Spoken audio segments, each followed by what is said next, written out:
ಎಲ್ರಿಗೂ ನಮಸ್ಕಾರ. ಸರಳ ಕನ್ನಡ ಸುಲಭ ವ್ಯಾಕರಣ ತರಗತಿಗೆ ಸ್ವಾಗತ ಸ್ನೇಹಿತರೆ.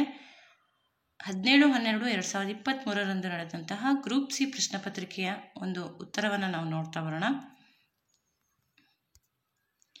ಪ್ರಶ್ನೆ ಸಂಖ್ಯೆ 1, ಕೆಂಡದ ಬೆಳದಿಂಗಳು ಕಥಾ ಸಂಕಲನದ ಕರ್ತೃ ಯಾರು ಅಂತ ಕೇಳಿದರೆ ಸರಿಯಾದಂಥ ಉತ್ತರ ಗುರುಪ್ರಸಾದ್ ಕಂಠಲಗೆರೆ.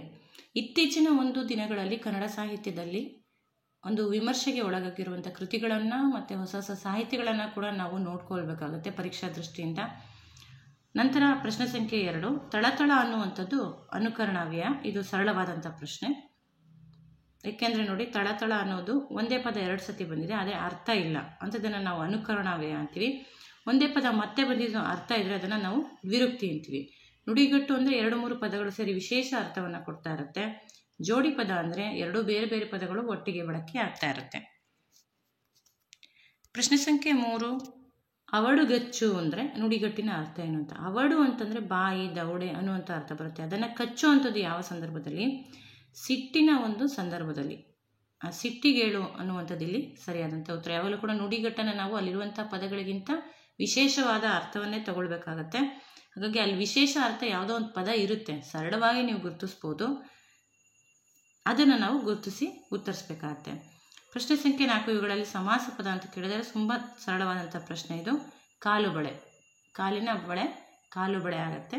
ಇನ್ಯಾವುದೂ ಕೂಡ ಸಮಾಸ ಪದಗಳಿಲ್ಲ ನೋಡಿ, ಎಲ್ಲ ಒಂದೊಂದೇ ಪದ ಇದೆ. ಹೂವು, ಮನೆ, ಕಾಲು ಇವೆಲ್ಲ ಒಂದೊಂದೇ ಪದ ಆಗಿರೋದ್ರಿಂದ ಕಾಲು ಬಳೆ ಅನ್ನುವಂಥದ್ದು ಸರಿಯಾದಂಥ ಉತ್ತರ. ಪ್ರಶ್ನೆ ಸಂಖ್ಯೆ 5, ಇದು ಸರಳವಾಗಿದೆ. ವಲ್ಲಿ ಪದದ ತದ್ಭವ ರೂಪ. ವಾ ಬಂದಾಗ ಬಕಾರ ಬರುವಂಥದ್ದನ್ನು ನಾವು ನೆನ್ಪಿಟ್ಕೋಬೇಕು. ಲಕಾರ ಬಂದಾಗ ಲಕಾರ ಬರುವಂಥದ್ದನ್ನು ನಾವು ನೆನ್ಪಿಟ್ಕೋಬೇಕು. ವಲ್ಲಿ, ಬಳ್ಳಿ. ಇನ್ನು ವರ್ಣಮಾಲೆಗೆ ಸಂಬಂಧಿಸಿದಂತೆ ಒಂದಾದರೂ ಪ್ರಶ್ನೆ ಇದ್ದೇ ಇರುತ್ತೆ. ಆ ಪ್ರಶ್ನೆಯಾಗಿ ತಕಾರ ಅನ್ನುವಂತಹ ಧ್ವನಿಯ ಉತ್ಪತ್ತಿ ಸ್ಥಾನ ಯಾವುದು ಅಂತ ಕೇಳಿದರೆ ಸ್ನೇಹಿತರೆ ದಂತ್ಯ. ಇಲ್ಲಿ ಯಾವ್ಯಾವ ಅಕ್ಷರಗಳು ಎಲ್ಲೆಲ್ಲಿ ಜನಿಸುತ್ತೆ ಅಂತ ತರಗತಿಯನ್ನು ಮಾಡಲಾಗಿದೆ, ಪುಸ್ತಕದಲ್ಲೂ ಕೂಡ ಇದೆ. ಕಕಾರ ಮತ್ತು ಚಕಾರ ಅಂದರೆ ಕ ವರ್ಗ, ಚವರ್ಗ, ಟವರ್ಗ, ತವರ್ಗ, ಪವರ್ಗ ಅಂತ ಬಂದಾಗ ಒಂದೊಂದು ವರ್ಗಗಳು ಕೂಡ ಒಂದೊಂದು ಉತ್ಪತ್ತಿ ಸ್ಥಾನವನ್ನು ನೋಡ್ಬೋದು. ಅಲ್ಲಿ ತದ ಅನ್ನುವಂತಹ ಒಂದು ತವರ್ಗ ಅಕ್ಷರಗಳು ದಂತ್ಯದಲ್ಲಿ ಜನಿಸೋದನ್ನು ನಾವು ನೆನ್ಪಿಟ್ಕೋಬೇಕು. ಇನ್ನು ಉಳಿದಂತೆ ಓಷ್ಟ್ಯ, ತಾಲವ್ಯ, ಮೂರ್ಧನ್ಯ ಎಲ್ಲವೂ ಕೂಡ ಪಟ್ಟಿಯನ್ನು ಕೊಡಲಾಗಿದೆ, ಓದ್ಕೊಳ್ತಾ ಬನ್ನಿ. ವರ್ಣಮಾಲೆಗೆ ಸಂಬಂಧಪಟ್ಟಂತೆ ಒಂದು ಪ್ರಶ್ನೆನಾದರೂ ಇದ್ದೇ ಇರುತ್ತೆ. ನಂತರ 7ನೇ ಪ್ರಶ್ನೆ, ಉತ್ತರಾದೇವಿ ಹಾಡು. ಇದು ಯಾವ ಸಾಹಿತ್ಯ ಪ್ರಕಾರಕ್ಕೆ ಸೇರುತ್ತೆ ಅಂದರೆ ಉತ್ತರಾದೇವಿ, ಕೆರೆಗೆ ಹಾರ ಇವೆಲ್ಲ ನಾವು ನೋಡಿದ್ದೀವಿ, ನನ್ನ ಕ್ಲಾಸಲ್ಲೂ ಕೂಡ ಹೇಳಿದ್ದೀನಿ. ಇದು ಜನಪದ ಸಾಹಿತ್ಯಕ್ಕೆ ಸೇರುತ್ತೆ. ಜನಪದ ಸಾಹಿತ್ಯ ಸರಿಯಾದಂಥ ಉತ್ತರ. ಇನ್ನು ಛಂದಸ್ಸಿನಲ್ಲಿ ಅಕ್ಷರಗಣಗಳ ಸಂಖ್ಯೆ ಎಷ್ಟು ಅಂತ ಕೇಳಿದರೆ ಯಮತ ರಾಜಬಾನ ಸಲಗಂ ಸೂತ್ರ ಗೊತ್ತು, ಅಲ್ಲಿ 8 ಅಕ್ಷರಗಣಗಳನ್ನು ನಾವು ಗುರುತಿಸ್ತೇವೆ.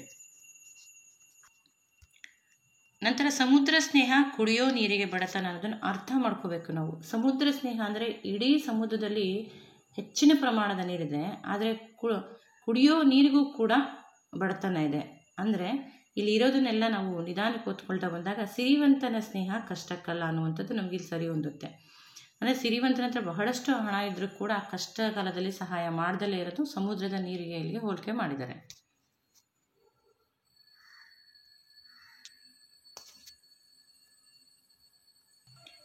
ಪ್ರವಾಸ ಸಾಹಿತ್ಯದ ಮೇಲೆ ಒಂದು ಪ್ರಶ್ನೆಯನ್ನು ಕೊಟ್ಟಿದ್ದಾರೆ. ಇಲ್ಲಿ ನಿಮ್ಗೆ 2 ಕೂಡ ಗೊತ್ತಿರಬೇಕಾಗತ್ತೆ, ಹೊಂದಿಸಿ ಬರೆಯಿರಿ ಅಂತ ಕೊಟ್ಟಾಗ. ಸಾಮಾನ್ಯವಾಗಿ 2 ಗೊತ್ತಿರಬೇಕಾಗತ್ತೆ. ಅಪರ ವಯಸ್ಕನ ಅಮೇರಿಕಾ ಯಾತ್ರೆ, ಅದು AN ಮೂರ್ತಿರಾವ್ ಅವ್ರದ್ದು. A4 ಅಂತ ತಗೊಳ್ಳಿ.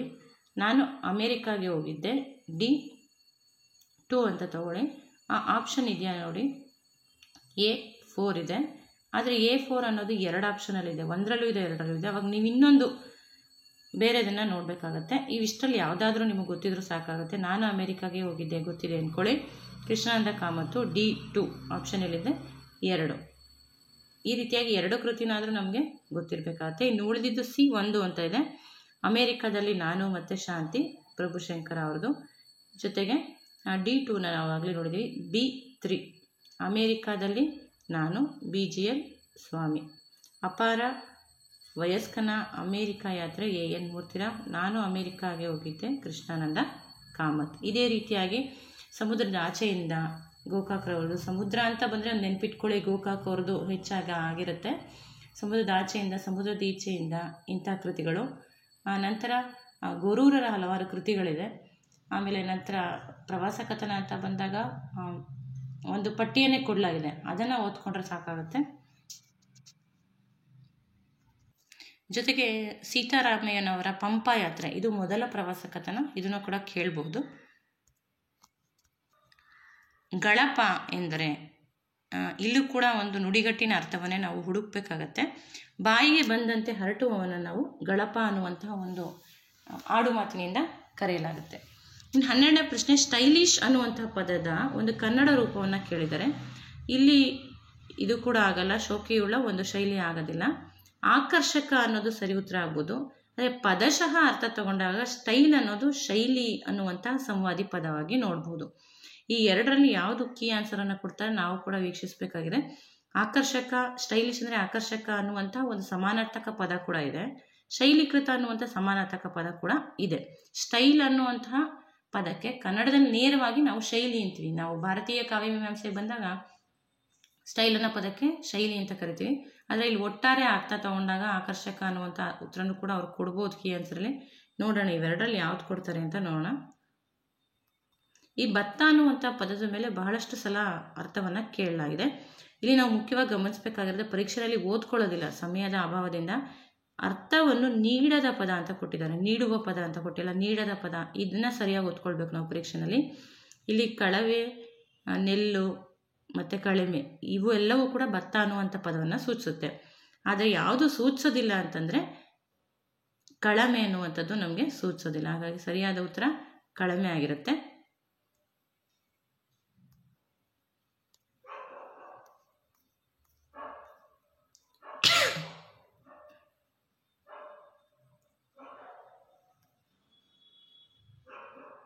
ನನ್ನಿ ಅಂದರೆ ಸತ್ಯವಂತಿಕೆ. ಜೊತೆಗೆ ಇದರ ಬೇರೆ ಬೇರೆ ಅರ್ಥಗಳನ್ನು ನೋಡೋದಾದರೆ ಪ್ರೀತಿ, ಭಾಷೆ, ಮಾತು ಅನ್ನುವಂಥ ಅರ್ಥ ಕೂಡ ಬರುತ್ತೆ ನನ್ನಿ ಅನ್ನುವಂಥ ಒಂದು ಪದಕ್ಕೆ. ಆದರೆ ಇಲ್ಲಿರುವಂಥ ಪದಗಳು ನೋಡಿದಾಗ ಸತ್ಯವಂತಿಕೆ. ಇನ್ನು ಜಮೀನು ಅನ್ನುವಂಥ ಪದ ಮರಾಠಿಯಿಂದ ಬಂದಿಲ್ಲ, ಪ್ರಾಕೃತದಿಂದ ಬಂದಿಲ್ಲ, ತಮಿಳಿಂದ ಬಂದಿಲ್ಲ. ಹತ್ತಿರವಾದಂಥದ್ದು ಅಂದರೆ ಪಾರ್ಸಿ ಭಾಷೆಯಿಂದ ಬಂದಿದೆ ಅಂತ ಹೇಳ್ಬೋದು.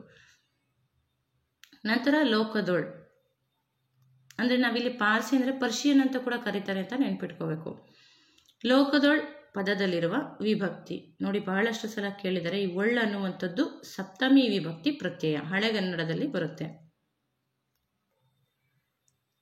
ಇಲ್ಲಿ ಕಾರಕಾರ್ಥಗಳನ್ನು ಕೂಡ ನಾವು ಓದ್ತಾ ಬರಬೇಕಾಗತ್ತೆ. ಹಳೆಗನ್ನಡ, ಹೊಸಗನ್ನಡ, ಕಾರಕಾರ್ಥ ಇಷ್ಟನ್ನು ಓದಬೇಕು. ನಂತರ 17ನೇ ಪ್ರಶ್ನೆಯಲ್ಲಿ ನೋಡಿ, ಗೆರೆ ಎಳೆದಂಥ ಪದದ ಸರಿಯಾದ ರೂಪವನ್ನು ನಾವು ಬರಿಬೇಕಾಗಿದೆ.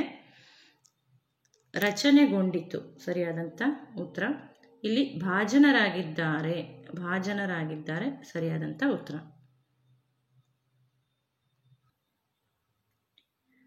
ನೀವು ಪ್ರಶ್ನೆ ಪತ್ರಿಕೆ ಉತ್ತರವನ್ನು ಹುಡುಕೋದ್ರ ಜೊತೆಗೆ ಇನ್ನಿತರ ಆಯ್ಕೆಗಳೇನಿದೆ ಅದ್ರ ಜೊತೆಗೂ ಕಣ್ಣಾಡಿಸಿದ್ರೆ ಮುಂದಿನ ಪ್ರಶ್ನೆ ಪತ್ರಿಕೆಗೆ ಅನುಕೂಲ ಆಗುತ್ತೆ. ನೋಡಿ ಇಲ್ಲಿ ಒಂದು ಪ್ರಶ್ನೆ ಇದೆಯಲ್ಲ, ಬಾರದು ಅನ್ನುವಂಥದ್ದು ಇಲ್ಲಿ ನಿಷೇಧಾರ್ಥಕವನ್ನು ಸೂಚಿಸ್ತದೆ. ನಾನು ಹೇಳಿದ್ದೀನಿ ಈ ಕೊನೆಗೆ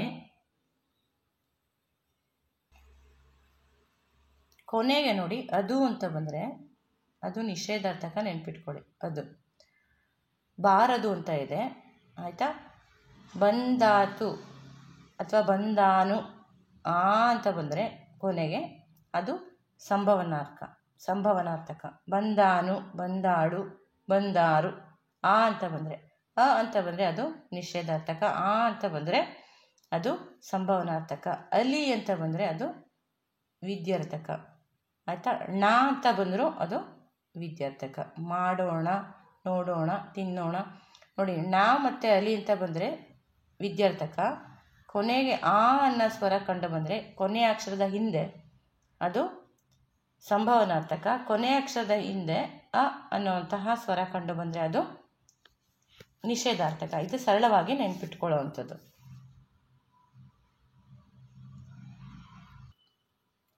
ಇಲ್ಲಿ PQRS ಪ್ರಶ್ನೆ ಒಂದೇ ಒಂದು ಕೇಳಿದರೆ, ಹಳೆಬೇರು ಹೊಸ ಚಿಗುರು ಕೂಡಿರಲು ಮರಸಬಹುದು. ಈ PQRS ಅಂತ ಬಂದಾಗ ಕವಿಯ ವಾಣಿಯನ್ನು PQRS ಆಗಿ ಕೇಳಬಹುದು. ಅದನ್ನೇ ಇಲ್ಲಿ ಮಾಡಿರುವಂಥದ್ದು. ಹಳೆಬೇರು ಹೊಸ ಚಿಗುರು ಕೂಡಿರಲು ಮರಸಬಹುದು. ನೋಡಿ ಜೋಡಿಸ್ತಾ ಬನ್ನಿ. ಎಸ್ ಹೌದು. ನಂತರ ಪಿ ಬರಬೇಕು, ನಂತರ ಕ್ಯೂ ಬರಬೇಕು, ನಂತರ ಆರ್ ಬರಬೇಕು. ಆಯ್ಕೆ ಒಂದು ಸರಿಯಾದ ಉತ್ತರ. ಹಳೆಬೇರು ಹೊಸ ಚಿಗುರು ಕೂಡಿರಲು ಮರಸೊಬಗು. ಮುಂದಿನ ಪ್ರಶ್ನೆ, ಅಳಿವುದೇ ಕಾಯ ಉಳಿವುದೇ ಕೀರ್ತಿ. ಅಳಿವುದೇ ಕಾಯ ಉಳಿವುದೇ ಕೀರ್ತಿ. ಇನ್ನು ಸರಳವಾಗಿ ಒಂದು ಸಂಧಿಯನ್ನು ಕೊಟ್ಟಿದ್ದಾರೆ, ಎಲ್ಲರೂ ಕೂಡ ಉತ್ತರಿಸ್ಬೋದು. ನೆನಪಿಲ್ಲ, ನೆನಪು ಪ್ಲಸ್ ಇಲ್ಲ, ನೆನಪಿಲ್ಲ ಅನ್ನುವಂಥದ್ದು ಸರಳವಾಗಿ ಇಲ್ಲಿ ಲೋಪಸಂಧಿ ಆಗಿರೋದು ಗೊತ್ತಾಗುತ್ತೆ. ತಲ್ಲಡಿಸದಿರು ಕಂಡ್ಯ ತಾಳು ಮನವೇ, ಇದು ಯಾರ ಒಂದು ರಚನೆ ಅಂತ ಕೇಳಿದರೆ ಇದು ಕನಕದಾಸರ ರಚನೆ. ಮಗಳು ಹೂವನ್ನು ಕಿತ್ತಳು, ಈ ವಾಕ್ಯದಲ್ಲಿ ಮಗಳು ಪದವನ್ನು ವಿಭಕ್ತಿ ಕೇಳಿದರೆ ಇಲ್ಲಿ ನೇರವಾಗಿ ನಿಮಗೆ ಪ್ರಶ್ನೆ ಪ್ರಥಮ ಅನಿಸುತ್ತೆ, ಆದರೆ ಮಗಳು ಅನ್ನೋ ಕಡೆ ಯಾವ ವಿಭಕ್ತಿನೂ ಸೇರಿಕೊಂಡಿಲ್ಲ. ಆ ಪದಗಳನ್ನು ಬಿಡಿಸೋಕೆ ಬಂದರೆ ಮಾತ್ರ ವಿಭಕ್ತಿ ಪ್ರತ್ಯಯ ಸೇರಿಕೊಂಡಿದೆ ಅಂತೀವಿ. ಮಗಳು ಅನ್ನೋವಂಥ ಪದದಲ್ಲಿ ಹೂ ಅನ್ನೋದು ಅದ್ರ ಜೊತೆಗೆ ಇದೆ, ವಿಭಕ್ತಿ ಪ್ರತ್ಯಯವಾಗಲ್ಲ, ಏನು ಸೇರಿಕೊಂಡಿಲ್ಲ. ಆದರೆ ಇಲ್ಲಿ ಕೊಟ್ಟಿರೋಂಥ ಪ್ರಶ್ನೆ ಸ್ವಲ್ಪ ಗೊಂದಲ ಇದೆ, ಆದರೂ ಕೂಡ ಪ್ರಥಮ ಇಲ್ಲಿ ಸರಿಯಾದಂಥ ಉತ್ತರ. ಈಗ ಮಗಳನ್ನು ಅಂತಂದಾಗ ಅನ್ನು ನೇರವಾಗಿ ಸೇರಿಕೊಂಡಿದೆ, ಅನ್ನು ಬಿಡಿಸ್ಬೋದು. ಅದು ಮಗಳು ಅನ್ನೋದನ್ನು ನೀವು ಹೂ ಹೆಂಗೆ ಬಿಡಿಸ್ತೀರಾ? ಮಗಳು ಪ್ಲಸ್ ಹೂ ಅಂತ ಬಿಡಿಸೋದಕ್ಕೆ ಸಾಧ್ಯ ಇಲ್ಲ. ಆದರೂ ಇಲ್ಲಿ ಪ್ರಶ್ನೆ ಯಾಕೆ ಕೇಳಿದ್ರೆ ಸರಿಯಾದ ಉತ್ತರ ಪ್ರಥಮ ಅಂತ ನಾವು ಹೇಳ್ಬೋದು. ನೋಡಿ, ಒಂದು ಸಾಮಾನ್ಯ ಜ್ಞಾನದಿಂದ ಇಂಥ ಪ್ರಶ್ನೆಗಳನ್ನು ನಾವು ಬಿಡಿಸ್ಬೇಕು. ಕುರುಡರ ರಾಜ್ಯದಲ್ಲಿ ಡ್ಯಾಶ್ ಗಾದೆಯ ಅರ್ಥ ಗ್ರಹಿಸಿ ಪೂರ್ಣಗೊಳಿಸಬೇಕು. ಈಗ ಕುರುಡರ ಒಂದು ರಾಜ್ಯ ಇದೆ, ಅದರಲ್ಲಿ ಒಕ್ಕಣ್ಣನೇ ರಾಜನಾಗ್ತಾನೆ. ಅಂದರೆ ಒಂದು ಕಣ್ಣಿರೋನೇ ರಾಜ, ಯಾಕೆಂದರೆ ಅಲ್ಲಿ ಯಾರಿಗೂ ಕಣ್ಣಿಲ್ಲ, ಇವನಿಗೆ ಒಂದು ಕಣ್ಣಿದೆ, ಇವನೇ ರಾಜ, ಇವನು ಹೇಳ್ದಂಗೆ ಎಲ್ಲರೂ ಕೇಳೋ ಅಂಥದ್ದು. ಹಾಗಾಗಿ ಇಲ್ಲಿ ನೀವು ಸರಿ ಹೊಂದಿಸ್ಬೋದು. ಗಾದೆಯ ಎರಡು ಭಾಗ ಇರುತ್ತೆ, ಗಾದೆಯ 1ನೇ ಭಾಗ 2ನೇ ಭಾಗ ಅಂತ. 1ನೇ ಭಾಗ ಅರ್ಥ ಹುಡುಕಿದ್ರೆ ನಿಮಗೆ 2ನೇ ಭಾಗದ ಅರ್ಥ ಸರಿಯಾಗಿ ಗೊತ್ತಾಗುತ್ತೆ. ನಂತರ ಬರೋಣ, ಧಾತುವಿನ ಮೇಲೆ ಒಂದು ಪ್ರಶ್ನೆಯನ್ನು ಕೇಳಲಾಗಿದೆ. ಧಾತು ಅಂತ ಬಂದಾಗ ನಾನು 2 ವಿಧ ಹೇಳಿದ್ದೀನಿ, ಒಂದು ಸಕರ್ಮಕ ಧಾತು, ಒಂದು ಅಕರ್ಮಕ ಧಾತು. ಯಾವುದು ಕರ್ಮಪದ ಬಯಸುತ್ತೆ ಅದು ಸಕರ್ಮಕ, ಕರ್ಮಪದ ಬಯಸ್ತಲೇ ಇರೋದು ಅಕರ್ಮಕ. ಅದೇ ರೀತಿಯಾಗಿ ಸಾಧಿತ ಧಾತು, ಸಹಜ ಧಾತು ಅಂತ ಇದೆ. ಆ ಸಾಧಿತ ಧಾತುನಲ್ಲಿ ಇಸು ಪ್ರತ್ಯಯವನ್ನು ಸೇರಿಸಿ ಮಾಡಿರ್ತೀವಿ, ಅದನ್ನು ಸಾಧಿತ ಧಾತು ಅಂತ ಕರಿತೀವಿ. ಇಲ್ಲಿ ಪೂಜಿಸುವ ಕಡೆ ಇಸು ಪ್ರತ್ಯಯ ಸೇರಿಸಿದ್ದೀವಿ, ಹಾಗಾಗಿ ಅದು ಸಾಧಿತ ಧಾತು ಆಗುತ್ತೆ. ಸಹಜವಾಗೇ ಕೆಲವು ಕಡೆ ಇಸು ಪ್ರತ್ಯಯ ಸೇರಿಸಿಲ್ಲ ಅಂದರೂ ಸಹಜ ಧಾತು ಇರುತ್ತೆ. ಆದರೆ ನೀವು ಕೆಲವು ಇಸು ಅಂತ ಇದೆ ಅಂತ ಹೇಳ್ಬಿಟ್ಟು ನೀವು ಸಾಧಿತ ಧಾತು ಹಾಕಂಗಿಲ್ಲ. ಇಸು ಪ್ರತ್ಯಯವಾಗಿ ಸೇರ್ಕೊಂಡಿದೆಯಾ ಅಥವಾ ಪದದ ಒಳಗೇನೆ ಇದೆಯಾ ಅಂತ ನೋಡಬೇಕು. ಒಟ್ಟಾರೆ ಇಸು ಪ್ರತ್ಯಯವನ್ನು ಪ್ರತ್ಯೇಕಿಸೋದಕ್ಕೆ ಅದಕ್ಕೆ ಬಂತು ಅಂತಂದರೆ ಸಾಧಿತ ಧಾತು ಆಗುತ್ತೆ. ಪ್ರತ್ಯೇಕಿಸೋಕ್ಕೆ ಬರ್ತಾ ಇಲ್ಲ ಅಂತಂದಾಗ ಅದು ಸಹಜ ಧಾತು ಆಗುತ್ತೆ. ಈಗ ಗಡಸು ಅಂತ ಇರುತ್ತೆ, ಅಲ್ಲಿ ಅದು ಇಸು ಪ್ರತ್ಯಯ ಬೇರೆ ಮಾಡೋದಕ್ಕಾಗೋದಿಲ್ಲ, ಅದು ಸಹಜ ಧಾತು. ಉದಾಹರಣೆಗೆ ಹೇಳ್ತೀನಿ ನೋಡಿ, ಗುಡಿಸು ಅಂತ ಇದೆ, ಗುಡಿಸು. ಇಲ್ಲಿ ಇಸು ಪ್ರತ್ಯಯ ಬೇರೆ ಮಾಡಿದ್ರೆ ಅರ್ಥ ಬರ್ತಾ ಇಲ್ಲ. ಆದರೆ ಪೂಜಿಸು ಅನ್ನೋ ಕಡೆ ಇಸು ಪ್ರತ್ಯಯ ಬೇರೆ ಮಾಡಿದ್ರೆ ಪೂಜೆ ಅನ್ನುವಂಥ ಅರ್ಥ ಬರ್ತಾ ಇದೆ. ಇಲ್ಲಿ ಗುಡಿ ಅನ್ನೋ ಅರ್ಥ ಅಲ್ಲ, ಇದು ಗುಡಿಸು ಅಂತಂದರೆ ಇದು ಕ್ರಿಯಾಪದ, ಹಾಗಾಗಿ ಇಲ್ಲಿ ಇಸು ಪ್ರತ್ಯಯ ಬೇರೆ ಮಾಡೋಕ್ಕಾಗ್ತಾ ಇಲ್ಲ. ಇದು ಏನು ಸಹಜ ಧಾತು. ಹಾಗಾಗಿ ಸ್ನೇಹಿತರೆ ನೆನ್ಪಿಟ್ಕೋಬೇಕು, ಇಸು ಬಂದ ಕಡೆ ಎಲ್ಲ ಅದು ಯಾವುದೋ ಸಾಧಿತ ಧಾತು ಆಗೋದಿಲ್ಲ. ಇಸುನ ಪ್ರತ್ಯೇಕವಾಗಿ ಮಾಡೋಕ್ಕೆ ಬಂದರೆ ಮಾತ್ರ ಅದು ಸಾಧಿತ ಧಾತು ಆಗುತ್ತೆ. ಪ್ರತ್ಯೇಕ ಮಾಡೋಕ್ಕೆ ಬರ್ತಿಲ್ಲ ಅಂದರೆ ಅದು ಸಹಜ ಧಾತು ಆಗುತ್ತೆ. ಇಲ್ಲಿ ಸರಳವಾದಂಥ ಪದ ಕೊಟ್ಟಿದ್ದಾರೆ, ಬಿಡಿಸ್ತೀರಾ. ಆದರೆ ಮುಂದೆ ಒಂದು ಪ್ರಶ್ನೆ ಪತ್ರಿಕೆಯಲ್ಲೇ ಅದು ಗಮನ ಕೊಡಿ. ಪರಿಭವ ಅಂತಂದರೆ ಇಲ್ಲಿ ಸೋಲು. ಇದನ್ನು ನೀವು ಕೆಲವೊಂದು ಪದಗಳಿಗೆ ಅರ್ಥ ಸಿಗ್ತಿಲ್ಲ ಅಂದಾಗ ಅದನ್ನು ವಾಕ್ಯ ರೂಪದಲ್ಲಿ ನೀವು ಪ್ರಯೋಗ ಮಾಡಿ ನೋಡಿದಾಗ ಅರ್ಥ ಸಿಗುತ್ತೆ. ರಾಜನು ಅವನನ್ನು ಪರಿಭವಗೊಳಿಸಿದನು ಅಂತ ಎಷ್ಟೋ ಕಡೆ ಓದಿರ್ತೀನಿ, ಆವಾಗ ನಿಮಗೆ ಆ ಅರ್ಥ ಹೊಳೆಯುತ್ತೆ. ತುಂಬ ನೇರವಾದಂಥ ಪ್ರಶ್ನೆ ಕೇಳಿದ್ದಾರೆ, ಅಚ್ಚಗನ್ನಡದ ಶಬ್ದ ಗುರುತಿಸಿ ಅಂತ. ನಾನು ಬಹಳಷ್ಟು ಸಲ ಹೇಳಿದ್ದೀನಿ, ಎಣ್ಣೆ, ಬೆಣ್ಣೆ ಇಂಥವೆಲ್ಲ ಕನ್ನಡದ ಪದ. ಯಾಕೆಂದರೆ ಎಳ್ಳಿಂದ ತೆಗೆದಿದ್ದು ಎಣ್ಣೆ ಆಯಿತು, ಬೆರಳಿಂದ ತೆಗೆದಿದ್ದು ಬೆಣ್ಣೆ ಆಯಿತು, ಬಹಳ ಸಲ ನಾನು ಹೇಳಿದ್ದೀನಿ. ಇಂಥ ಪದಗಳು ಕನ್ನಡದ ಪದಗಳು ಯಾವ್ಯಾವುದು ಅಂತ ಪಟ್ಟಿ ಮಾಡ್ತಾ ಕೂಡ ಬಂದಿದ್ದೀವಿ. ಎಂತಹ ಪದಗಳು ಕನ್ನಡ ಪದಗಳಾಗುತ್ತೆ. ಅಂಗಾಂಗಗಳ ಹೆಸರನ್ನು ಹೇಳುವಂಥದ್ದು, 1ರಿಂದ 99ರವರೆಗೆ ಸಂಖ್ಯೆ ಇರುವಂಥದ್ದು, ನಾವೇ ಅಡುಗೆ ಮನೆಯಲ್ಲಿ ಬಳಸುವಂಥ ಪದಾರ್ಥಗಳು, ಮತ್ತು ನಮ್ಮ ಒಂದು ವ್ಯವಸಾಯಕ್ಕೆ ಬಳಸುವಂಥ ಪದಾರ್ಥಗಳು, ಇವೆಲ್ಲವೂ ಕೂಡ ಇಲ್ಲಿ ಬೆಳೆದಂಥ ಬೆಳೆಗಳು, ಇವೆಲ್ಲವೂ ಕೂಡ ಕನ್ನಡ ಪದಗಳಾಗಿರ್ತವೆ. ಗೋಧೂಳಿ ಅನ್ನುವಂಥ ಕೃತಿ ಯಾವ ಸಾಹಿತ್ಯ ಅಂತ ಕೊಡ್ತಾರೆ, ಇದು ಕವನ ಸಂಕಲನ. ಇದು ಕವನ ಸಂಕಲನ ಆಗಿದೆ. ಇದನ್ನು ಬರೆದಂಥವ್ರು ಮೂಡ್ನಾಕುಡು ಚಿನ್ಸ್ವಾಮಿ. ಆದರೆ ಕವನ ಸಂಕಲನ ಅಂತ ಕೊಡದಲ್ಲಿರೋದ್ರಿಂದ ಕಾವ್ಯ ಇದಕ್ಕೆ ಸಮೀಪವಾದಂತಹ ಉತ್ತರ ಆಗಿದೆ. ಮುಂಗಾಲು ಅನ್ನುವಂಥದ್ದು ನೇರವಾದಂಥ ಪ್ರಶ್ನೆ, ಅಂಶಿ ಸಮಾಸ. ಇದನ್ನು ಬಿಡಿಸೋದು ನಮಗೆ ಗೊತ್ತಿದೆ, ಪೂರ್ವ ಉತ್ತರ ಪದವಾಗಿ, ಉತ್ತರ ಪೂರ್ವ ಪದವಾಗಿ ಇದನ್ನು ನಾವು ಬಿಡಿಸಬೇಕು.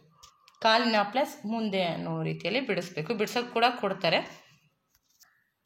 ನಂತರ ಇಲ್ಲಿ ನೋಡಾಗಲಿ ಬಿಡ್ಸೋಕೆ ಕೊಟ್ಟಿದ್ದಾರೆ. ಮುನಿಪೋತ್ತಮ ಅಂತ ಇದೆ. ಮುನಿ ಪ್ಲಸ್ ಉತ್ತಮ, ಮುನಿ ಪ್ಲಸ್ ಪೌತ್ತಮ ಅಂತ ಕೊಟ್ಟಿದ್ದಾರೆ. ಮುನಿಪೌತ್ತಮ ಅಂತ ಕೊಟ್ಟಿದ್ದಾರೆ. ಮುನಿಪೋ ಉತ್ತಮ ಅಂತ ಕೊಟ್ಟಿದ್ದಾರೆ. ಮುನಿಪ ಪ್ಲಸ್ ಉತ್ತಮ, ಮುನಿಪೋತ್ತಮ ಆಗಿರೋದನ್ನು ನೋಡ್ತೀವಿ. ಜೊತೆಗೆ ಎ ಓ ಅರ್ ಬಂದರೆ ಗುಣಸಂಧಿ ನಮಗೆ ಗೊತ್ತಿದೆ. ನಂತರ ಮುಂದಿನ ಪ್ರಶ್ನೆ, ಛಂದಸ್ಸಿನಲ್ಲಿ ಮಾತ್ರೆ ಅಂದರೆ ಕಾಲವನ್ನು ಅಳೆಯುವಂಥ ಮಾಪನವನ್ನು ನಾವು ಮಾತ್ರೆ ಅಂತ ಕರಿತೇವೆ. ಕನ್ನಡಕ್ಕೆ ಬೇಕು ಕನ್ನಡದ್ದೇ ವ್ಯಾಕರಣ. ಇದು ಬಹಳ ಸಲ ನಮ್ಮ ವಿಡಿಯೋದಲ್ಲಿ ಪುನರಾವರ್ತನೆ ಆಗಿದೆ. DN ಶಂಕರ ಭಟ್ಟ ಇವರ ಒಂದು ವ್ಯಾಕರಣ ಕೃತಿ. ಅಂದರೆ ಇದು ತುಂಬ ಚೆನ್ನಾಗಿದೆ. ಕನ್ನಡದಲ್ಲೇ ಇರುವಂಥ ವ್ಯಾಕರಣಾಂಶಗಳು ಯಾವುದು, ಬೇರೆ ಭಾಷೆಯಿಂದ ಯಾವುದನ್ನು ತೊಗೊಂಡಿದ್ದೀವಿ ಅಂತ ಚರ್ಚೆ ಮಾಡ್ತಾ ಹೋಗ್ತಾರೆ. ಸುವರ್ಣ ಪುತ್ಥಳಿ ಕೃತಿಗೆ ಬಂದಂಥ ಪ್ರಶಸ್ತಿ ಪಂಪ ಪ್ರಶಸ್ತಿ ಬಂತು. ನಂತರ ಕೊನೆಯ ಪ್ರಶ್ನೆ 35ನೇ ಪ್ರಶ್ನೆ, ತಾನು ಎಂಬ ಸರ್ವನಾಮ.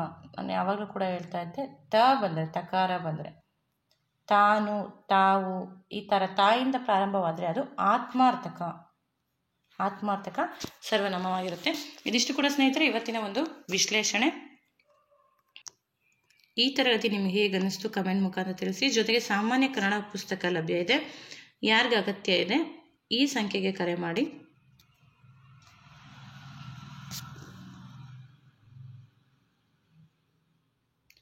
ಏಳು 9 7 5 5 9 5 2 1 5.